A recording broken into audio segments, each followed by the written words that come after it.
পানি যোগদান। আসসালামু আলাইকুম রহমতুল্লাহ।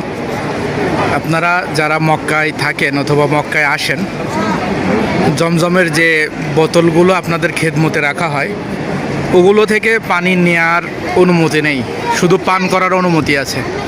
যারা বোতল ভরতে চান বা জমজমের পানি বাসায় নিয়ে যাওয়ার জন্য, দেশে নিয়ে যাওয়ার জন্য, বাড়িতে নিয়ে যাওয়ার জন্য, তারা আপনারা খেয়াল করবেন এ সাইডে 93 নম্বর গেট, অর্থাৎ 93 নম্বর গেট, আর এ সাইডে 94 নম্বর গেট। যদি আরও সহজ করে বলি তাহলে ঠিক ক্লক টাওয়ারের একদম সামনে, এখানে বাম সাইডে মহিলাদের জন্য এবং ডান সাইডে পুরুষদের জন্য, এখানে হচ্ছে আপনাদের পুরা পানির যত বড় বোতল আছে এবং 24 ঘন্টা এখানে পানি বোতল ভরার জন্য, এই যে আমরাও পানি জমজমের পানি ভরে নিয়ে যাচ্ছি, নেয়ার জন্য আপনারা এখান থেকে এসে বোতল ভরে নিয়ে বাসায় যেতে পারবেন। কেউ আপনাকে বাধা দিবে না, কেউ আপনাকে বাধা দিবে না।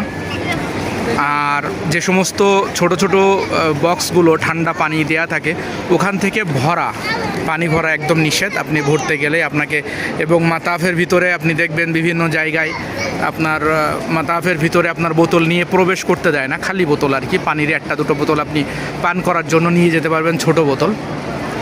এই জন্য আজকে এই বিষয়টা শেয়ার করলাম। ভালো থাকবেন সবাই।